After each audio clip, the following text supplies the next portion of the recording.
This impression that we have is completely wrong.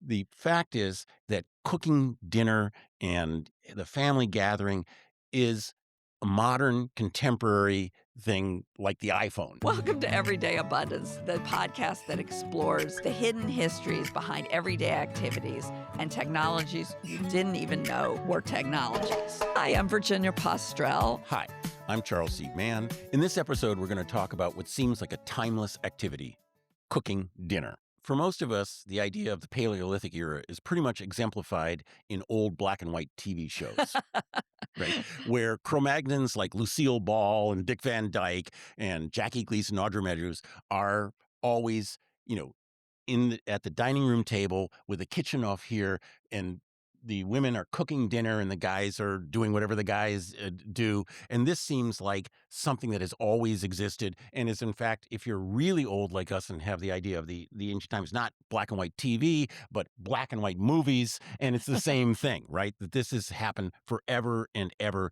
since humans began, that there was, preparing dinner and they bring it to the table and the whole family would eat together. And there's now even a kind of a minor moral panic that families aren't eating together as the way they've always done. So we're going to talk about this because this impression that we have is completely wrong. The fact is that cooking dinner and the family gathering is a modern, contemporary thing like the iPhone. Not quite as new as the iPhone, but in that same category. And when you think about the long span of human history. So first, let's get something out of the way. What is cooking for? Right. Right. So we have why to do we cook? Mostly we're gonna talk about where you cook, but before we get there, we need to talk about why you cook. It seems kind of important, right? Yeah. Why do people do this? Okay, so the basic idea of cooking is to take heat energy and put it into food. And people have been doing this for a very long time.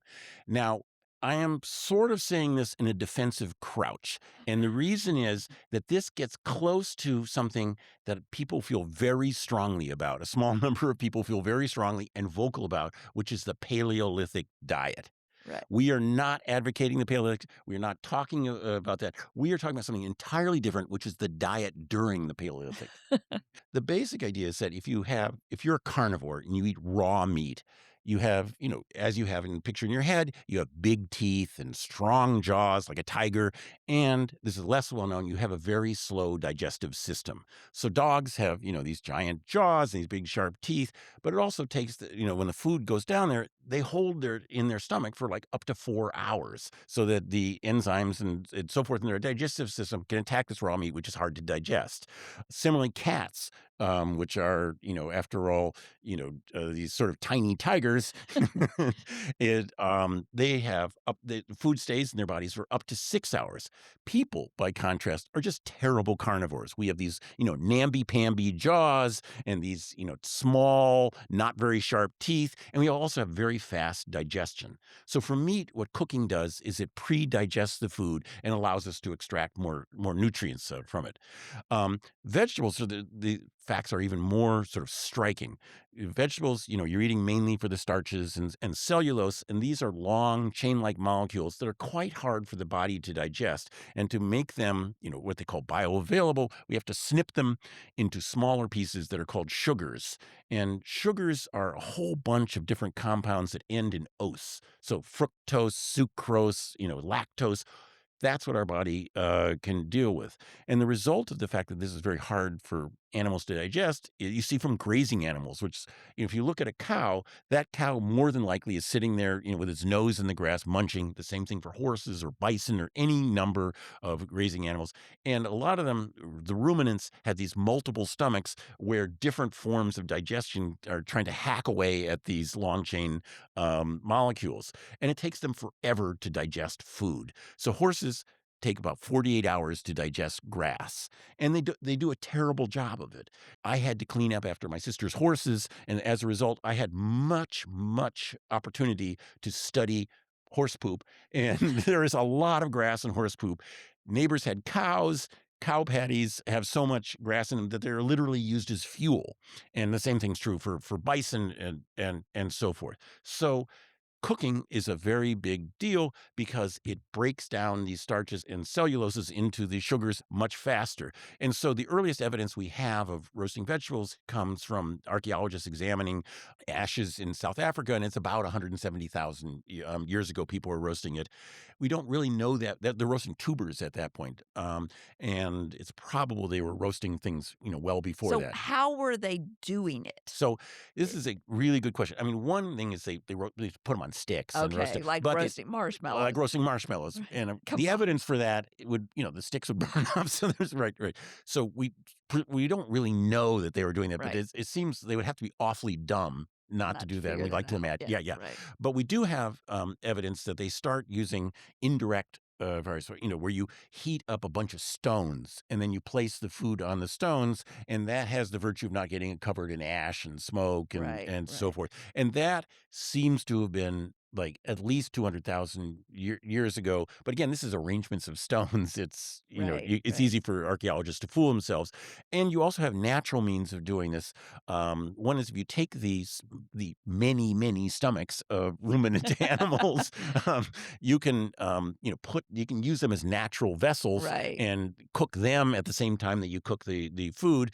And this survives in the modern era in the form of haggis, which is this Scottish dish that is legendarily awful, right? Uh, I've actually had it and it's not that It bad, but sounds bad. I right, think right. it's You more that put it sounds bad because it involves a stomach. a stomach and you put unattractive things in the stomach and cook it up and then chop it up and and serve it. And this is like this thing that every culture has like something. Is it the Danish that have lutefisk that is Yeah, yeah. awful for non-members of the Right, culture, right, like smelly types of tofu or right. super strong cheese and so forth. And haggis is in that category. And then you end up with things like pottery. Okay, And so that's the great leap forward. that's a Or huge leap forward, is and the earliest evidence we have that is in Asia, 20,000 years or so ago, and pottery just lets you put a bunch of water and stuff in the fire and and it's great cook for up stews. archaeologists also because it lasts. It lasts, right. So this is cooking.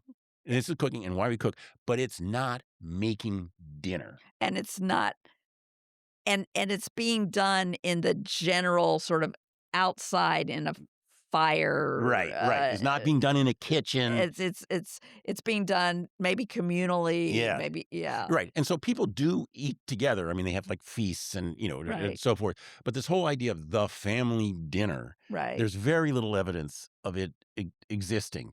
And so, again, it's a zillion different cultures. Am I saying that no culture anywhere ever had a tradition of family dinners and so forth? No, we just don't know that. But it was not a common, ordinary thing for people to do.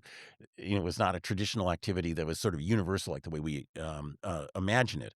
And so, we have evidence of feasts from the Natufians, who are the, some of the earliest people in the Middle East, in the Jordan Valley, 12,000 years ago. There's pretty clear archaeological evidence of a whole bunch, the whole tribe, so to speak, Mhm. gathering Right. together for some possibly Right, religious purpose. right. Um, and so there's this idea of commensality or, commensal stuff Right. where people are eating together. But that's, again, different from the kitchen. And there are many cultures you would have some religious festival, you Right. would sacrifice some animals, Right.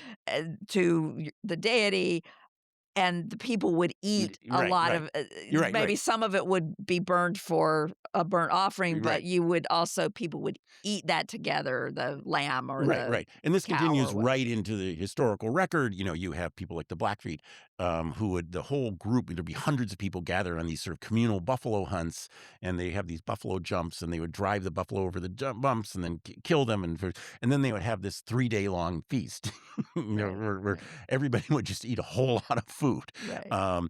But that's, again, that's really cool. It's on, and there's lots of, for the project I read a lot of records of Europeans being invited along. They all had a great time, but again, it was not Right. cooking dinner in a kitchen. Yeah. Right. So when people ate together, but so we've kind of covered why cook Yeah. and some idea of where do people cook? Right. So this is a a surprisingly obvious but also surprising answer is they cook sort of outside. Right? For most of human history, you have a fire and you have, the fire pit or whatever, and people are cooking outside. And then people just come and eat whenever they want. You're hungry, you have your bowl and you just grab the communal stew pot. And the clan stew pot, or that in places like Cahokia, there's like 4 or 5 houses where Cahokia is a very large urban society that was on the Mississippi Valley from about 1,000 to 1,400 AD, and we have quite good archaeological evidence there. There's these sort of clusters of houses that are presumably family groups, like extended families, and there's a big fire pit in the middle, and probably various women are tending it, and people are eating whatever they want to eat. And this is exactly what the English found when they came to North America in 1620 with the with the Mayflower. They found a whole bunch of Algonquian-speaking societies, clusters of affiliated villages, and in these villages there would be several cook fires for extended families, and there'd be these big pots with stew, venison stew with corn and stuff like that, and other roots and so forth cooking in it, and people would have their own bowls and they would eat whenever they wanted to eat. And the English did not think this was weird. Basically, once you got out of the city and once you got out of the castles and so forth, you had houses that were not that in situations that were not that different from the Algonquians.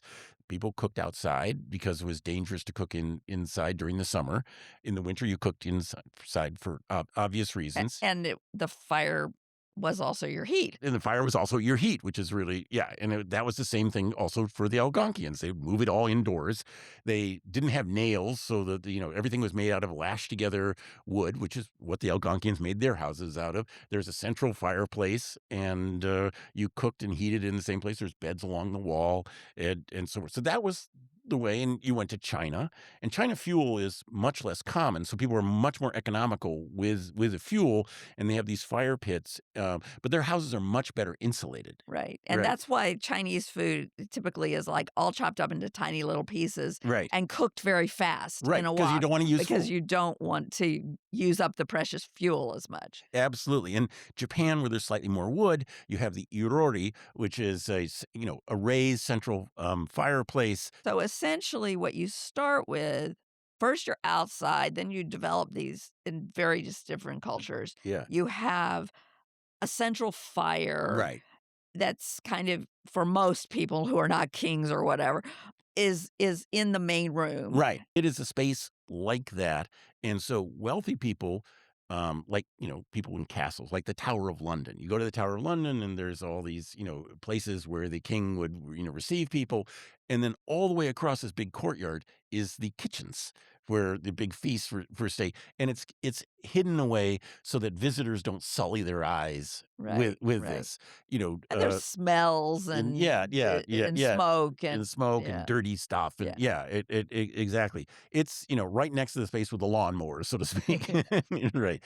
So that's a very different attitude towards it, in the sense that there aren't these gatherings, there aren't kitchens, they aren't preparing food in a public way. It's completely the opposite of what we So have now. so we call this episode cooking dinner. Right. And But the implication is is kind of that the family is Yeah. involved.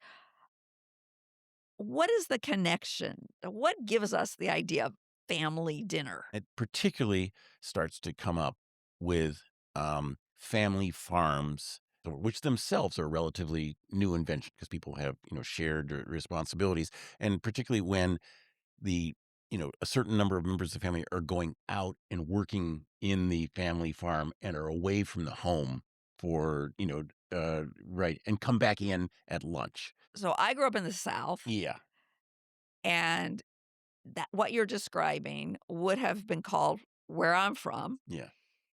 dinner, Right. because it's the big meal of the day. And one thing I learned from reading like 19th century literature, American literature, or somebody like Willa Cather, who is writing in the 20th century, Mhm. but about the late 19th century, is that midday meal, when everybody comes in from the fields, usually after having a small breakfast, Right. depending on how affluent they were, but is this giant meal, and they called it dinner, just like we did in the South. Mm. And when I was growing up, we had 3 meals in the day: breakfast, lunch, and supper, and whichever one was the big meal was dinner. And so it in the 1960s and 70s, what that meant, and I suspect this is still true, is that most days of the week, dinner was supper. Right. Supper was dinner. Sundays, lunch was dinner. This happens, absolutely. But it's not a universal pattern because it partly depends on the kind of farm that Right. you have. So, you know, most American farms by the late 19th century, last half of the 19th century, are like it's a wheat farm. Maybe it has a truck garden or something like that, but it's a single commodity farm that single commodity dictates the patterns of the days.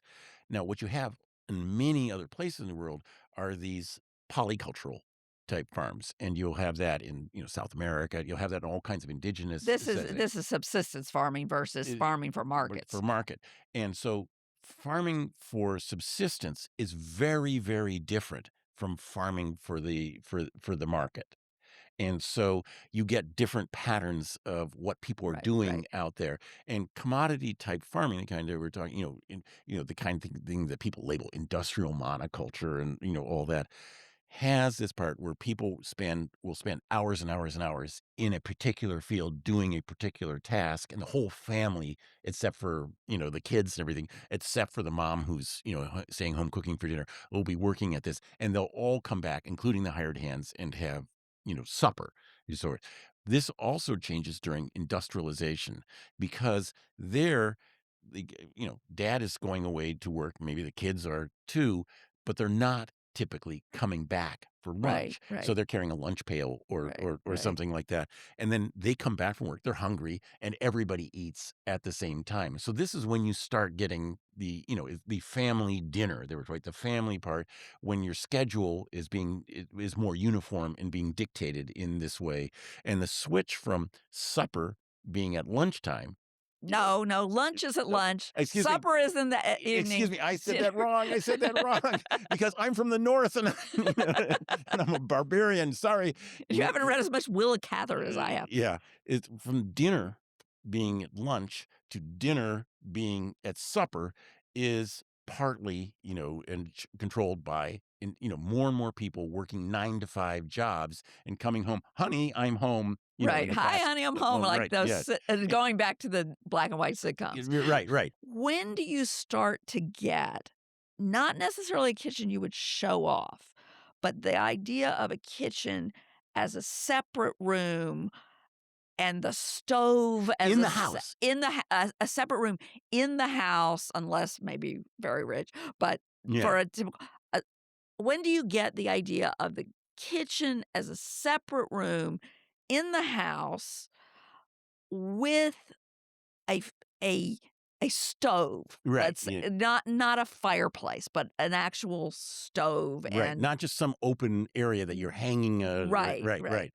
So, of course, this, the temptation is to make a joke and say, this happened in 1827 on July 3rd, but obviously this is a transition that takes Right. place over a while. But you can encapsulate, that transition. And I happen to be able to do this in a personal way. And the reason is that, confession, I'm like this uber wasp.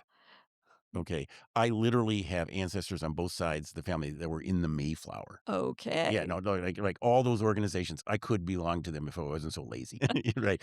And when I was a young adult, I went to see Plymouth Plantation, which is the Mayflower Societies or whatever replica of Plymouth, which was the original English colony that was set up by the Mayflower. Right. And I was quite surprised to see that one of the houses, which had a docent in it, is supposed to be my ancestor's house. And I don't think it's an exact replica because, they have records, but because my ancestors were actually the reprobates of, of Plymouth Colony. No And wonder you're confessing. yeah, yeah. They were drunks and, Yeah. and got in trouble. And in fact, one of them was supposedly the first European hanged in North America for murder. And Yikes. so, yeah, so serious reprobates. But anyway, and I think they just wanted to tell this story. There's a terrific book by William Bradford, the colony's governor, called Of Plymouth Plantation. And if you took out all the parts where he complains about my ancestors, the Billingtons, the book would be significantly shorter. So they put they made a Yep, point okay, of sorry, recreating the Billingtons' the Billingtons' house and so because they're such interesting rogues. They're rogues, right? But I think the house is typical. Yeah, Okay, yeah. and if you go there, the house is no longer in the middle, but it is right on the side, and it's this giant, imposing stone fireplace with a stone, and then the rest of it is a regular thing that's not that different from the Algonquian house. It's kind of these lashed together timbers. There's a little loft and so forth. There's beds around the side, and then but it's providing heat and cooking. There's all these pots over it. Now, my ancestors didn't do that great in the New World. There's lots of lots who did well. They are not among them. But finally, after 300 years, some of them married well, married into a German shipping family, and my great-great-grandfather finally, built the big house. It's a very American thing. You make some money and you build a big house. Look at Tom Brady. He builds a castle, right? With 100 bathrooms or whatever he has. And so he does this on the Connecticut shore. And my grandparents inherited the house. And so when I was a kid, I visited there, and there was this completely sealed off dining room, and with family portraits around there. And my grandmother would sit at the head of the table, my grandfather on the other side of the table. My grandmother had a little bell, and she would ring the bell, and this woman, Anne, would come in, who was dressed entirely in black, maybe with a little lace here and there, like a bunraku puppet person, Don't notice her. Yeah, don't notice her. Right. It's also, and she'd come in silently with this tray, and we'd provide food, and it would go. That kitchen was in the house. It was not tiny, but it was hidden. It was still hidden away. And the key thing is, it had a stove, and the original stove, I feel quite sure, because it was built in the 1890s, was not gas, but was coal. Coal, And yeah. coal was a big invention, because you no longer had to have giant piles of wood with that. Although they did have fireplaces, so they did actually have giant piles of wood. But you didn't have to do it for cook. Instead, you'd get a delivery from, and it would go in the coal scuttle underneath the house, and you would put it up. And so there was the beginning of cooking appliances. Right. It was still dirty and still something that was hidden away, but it was tucked. It was seen as better to be in the house. Right. And it changes how you cook, which Right. we're not going to go into great detail, but you need to redesign the pans and Right. all of that stuff No, because you're cooking on something flat surface. a flat surface, and you're not in danger as much of reaching your arm over a fire or getting your skirt caught in the fire. Right. It's much. By today's standards, we would not consider these stoves safe, but compared to the open fireplaces, they were much safer. I mean, at least in colonial America, a significant percentage of people were drunk all the time. Yeah. And this is, partly because that was social customs, and partly because the water wasn't good, and so people were drinking alcoholic cider and beer and so forth. So home fires set off by kitchen, that's like a totally common thing. And if you read old colonial newspapers, so-and-so's house burned down because the kitchen fire was there. It doesn't vanish, but it dramatically improves. So the point that I think you're making is that progress, happens in the most real. Fewer people burn to death. Right. Yeah. But, coal fire in the house, still not great. Yeah. And there was an objection that food cooked on coal didn't taste as good. And I've read that this is true, and I can certainly believe it. It is true. I mean, there are all these gases that come. And in fact, there's a whole movement, now today in our decadent period, to go back to wood fires. And it's not just pizzas. Early 20th century, there are coal stoves.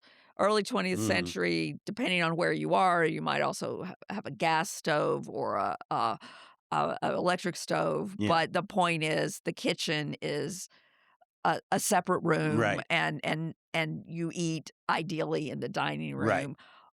But that starts to change. And the other thing is so I read this book, The Power of Glamour. Right. We'll talk about some of the themes of that in a minute. But one of the things I had to do in researching that book was watch a lot of old movies and read books about set design. Mm-hmm.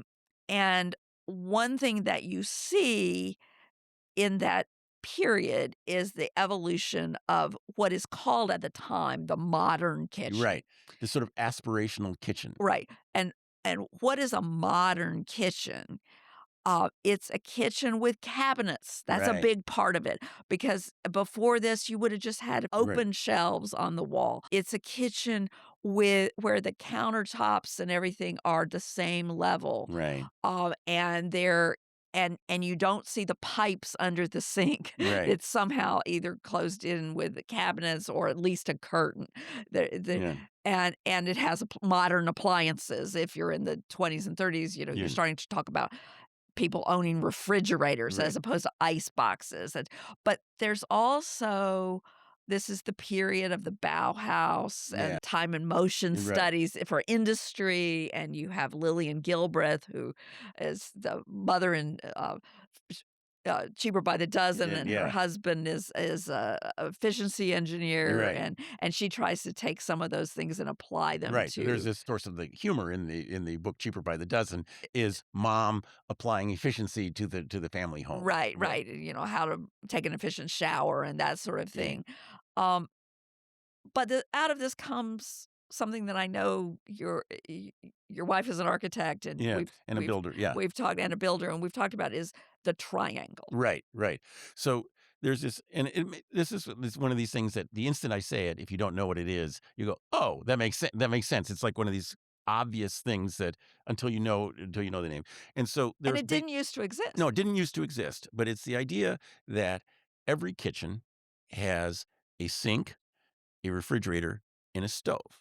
And what you're doing when you're cooking is moving back and forth between them, and you it's just way easier if the triangle is not, something huge, but they're reasonably close together. What you want is the triangle, all the parts of it to be in with what's called the comfort zone, which is the distance that you can reach without having to take comfortably without having to take a whole bunch of steps. And kitchens that you do that have a good triangle with, the pieces in a comfort zone are just way easier and more efficient to cook in. And so there's this idea in it, these time and motion studies where there's ones that you were talking about, and then this was all redone in the 1990s with even more. This in RISD show that actually a That's the Rhode fantastic Island School of design. Design. Yeah, sorry, the Right. Rhode Island School of Design, this famous design school, show that actually when people, typically women, but just people, cook dinner, there's something like 400 different typically 400 different motions, meaning that something where you have to shift position and go over there. And in poorly designed kitchens, it means the person is walking a quarter mile sometimes or a half a mile just to cook dinner, which is insane. So there's this idea that we can fix things and make them better, which comes in and is really important, but it takes place very slowly. So your kitchen here is Right. a galley kitchen. Right, it's a galley Now kitchen. we should explain what a galley kitchen Yeah, is. so a galley kitchen, I always think of them as the kitchens that if you're watching HGTV, Yeah. some house hunter shows, the American The before. yeah, sometimes it's the before where they're gonna redo the kitchen, and sometimes it's the Americans looking in some other country, and sometimes it's just people house hunting who have a limited budget, and they go in the galley kitchen, and they go, "Oh, this kitchen is so small. Where's the island? I don't like it, blah, blah, blah." And that's the kind of kitchen I have.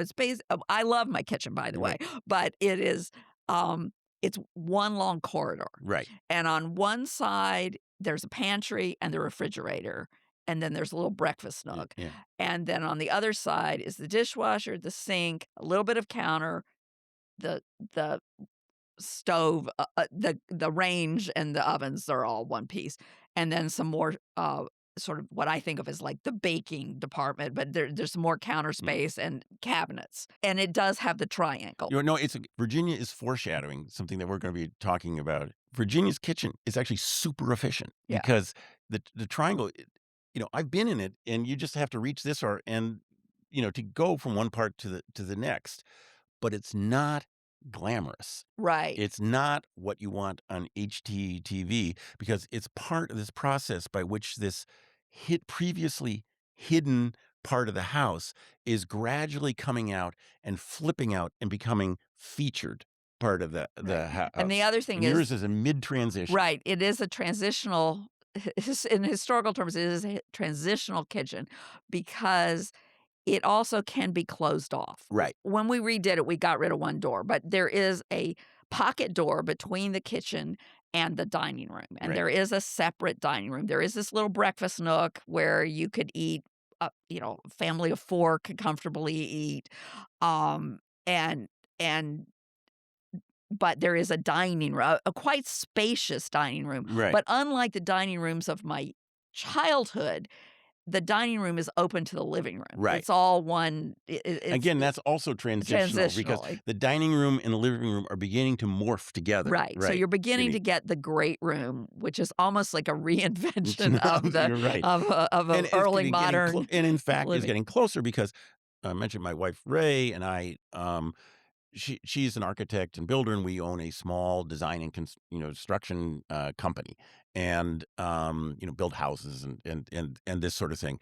And our house, the one that she built for us in 2012, also has a galley kitchen, but it's open to the living room. Ah, Right, right, yes. right. It's part of this transition where there's a great room, so to speak, because there is a dining area, but it's all part of one space. And so what we've done with this, high-tech kitchen of ours is reproduce the house of the Billingtons, right? In which kitchen over here, and there's this, grand space. So we've completely flipped it around, and the feature that has been hidden is now, people congregate around it. And the other thing is, there's a word that we need, there's a name that we need to mention, who is Julia Child. Oh, yes. Julia Child is a remarkably important figure in American cultural history. And to give you some idea, she's not a name that's famous now because she's, as famous now. Well, Because there've been a movie and a yeah, yeah. TV series about her. Julia Child is published by Knopf, my publisher. And 20 years ago, there was the 100th anniversary of Knopf. And, the publisher is very proud, and they invite all the Nobel Prize winners and so forth. And there's this question, who is the person to address a whole room of rampaging egomaniacs, and, who will all feel terribly slighted if they aren't that person? Ah. And it was Julia Child. And there was, Salman Rushdie was there. There's no grumbling because they all recognized Julia Child was more important than them. So how did Julia Child Yeah. introduces French cooking Yeah. to American housewives via a TV show, via TV, and and then right, and cookbooks, and hence cookbook, Knopf. and provides glamour for cooking, right, and says you can do this, Right, so it's not too glamorous because it wasn't like you have to go to a restaurant to do this. It was like, I'm gonna teach you You how to do this. it. And she also is a pioneer in kitchen design, and she goes to the RISD people, and she's their primary consultant Ah, interesting. for all this. And so there's these two people. Jane Langmuir is the primary face, and a guy named Mark Harrison. But Julia Child is like the person they consult. And one of the things that she says that is kind of funny, if Julia Child's kitchen is actually in the Smithsonian, and if you go there, you'll find she doesn't have cabinets. She has open shelves. Oh, no. Right. Back to the past. Right. She takes all this because she's proud of cooking. She had them open because she used everything, and so it's a way of showing off her fantastic copper pots and Right, yeah. everything. But it's also because I use it all so much that it doesn't collect dust. It's like a statement of prowess. It's practically like having, gym equipment invisible in the house. Yeah. Yeah. So she does this, and it becomes, this location for the font of home productivity where you are entertaining and bustling around, and people are seeing you do this Right. So you invite your friends over into the kitchen. to invite your friends for dinner, and part of the experience, maybe the last steps of preparation Yes. in the kitchen. So, we are typical of this. We invite our friends for dinner. We're such great cooks. We have this little island, and, the guests are on this side of the island, and we put out cheese and everything like that while they see us with our copper pots. Because, yes, I have copper pots from France because I'm a yuppie. And, and, we're doing this and talking with them, and it's all very convivial.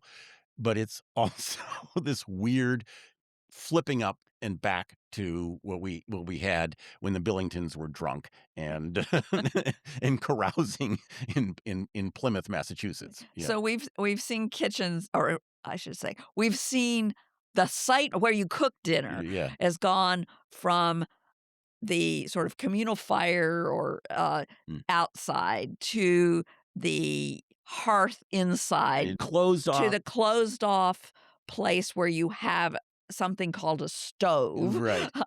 You start to get families eating in the kitchen, but if you have guests over, you eat in the dining Right. room or for a special occasion or whatever. In my family, we always ate in the dining room, but we were weird. Yeah. I mean, No, but everybody you were else, you were normal traditional people, in a certain way. normal people ate in the kitchen, except for like Thanksgiving or whatever. Right. And in this period where the kitchen then becomes an efficiency place, Yes. and a designed In place. place. It becomes Right. a site of design, and And then a place that people are proud of, that they show off. right, And, you see this all the time in videos today, right? right, Where, both, design pornography, but also, things like trad wives who are, making cupcakes in this improbably pristine, space, practically reeking, happiness and glamour, and then the whole family eating together, which of course begins to break down as people watch TV and eat, with their TV dinners. right, And so there's these countervailing right. forces to to Yeah, this image. yeah. And and there, as we mentioned, there's this attendant moral panic periodically, where why aren't people eating together? The answer is they are actually the when you have each family member eating off on their own, you're just going back to the traditional way it Right. was. So I mentioned earlier that I Yeah, wrote this book, The Power of Glamour, and the idea of that book is that glamour is a form of visual persuasion. right. And it takes many different forms, but they all create the same sensation and the same that many Hmm. different forms of comedy. People laugh. You can tell by the reaction. And glamour creates the sensation of projection and longing. If Right, only I had that right, kitchen, right. my life would be perfect. Can I rant for a second?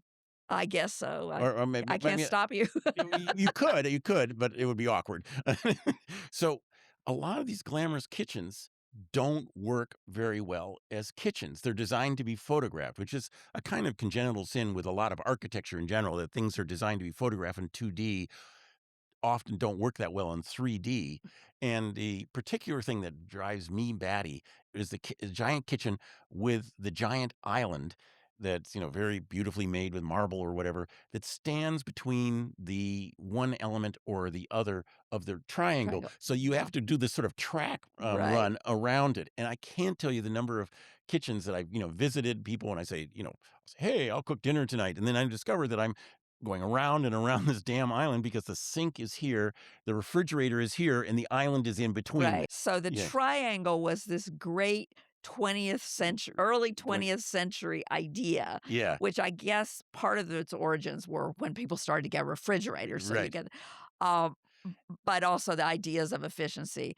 And it's very convenient and it's completely compatible with an island. Yes. But if you don't design it, Right. if you forget about that, and You're this is another thing about glamour is glamour always leaves things out. right. So a lot of kitchen design and certainly the way houses are staged when they're for sale or if Mm, somebody is flipping a house yeah. is designed to create that sense of projection and longing. If I had that kitchen, Right. I would have great family dinners. We would gather around I would have friends over. We would gather around the And you island. wouldn't be in it because it's open. You wouldn't be Late. isolated. Right. And sometimes it's more practical, like, I'll be mom and I'll be making dinner and I can look at the Yeah. kids Yeah. playing. But a lot of times it's this idea of entertaining Right. and having friends over and this conviviality. And then the people buy the house with a glamorous kitchen and they order their meals from DoorDash and eat them on trays in front of their I won't video name where names, they watch. but there are people I know very well who you have described exactly. Thank you for joining us for Everyday Abundance. This podcast is sponsored by the Abundance Institute, and you can find all the episodes and show notes on their website at abundance.institute. Very easy to remember. Also easy to remember is our YouTube channel, Everyday-Abundance. Please subscribe. You can also find episodes wherever you get podcasts. Our producer is Toby Murashanu, and the music was written and performed by John Harden. If you like this and want to support us, the most important thing you can do is actually leave a review. And this matters in ways that the gods of the algorithm are best able to explain.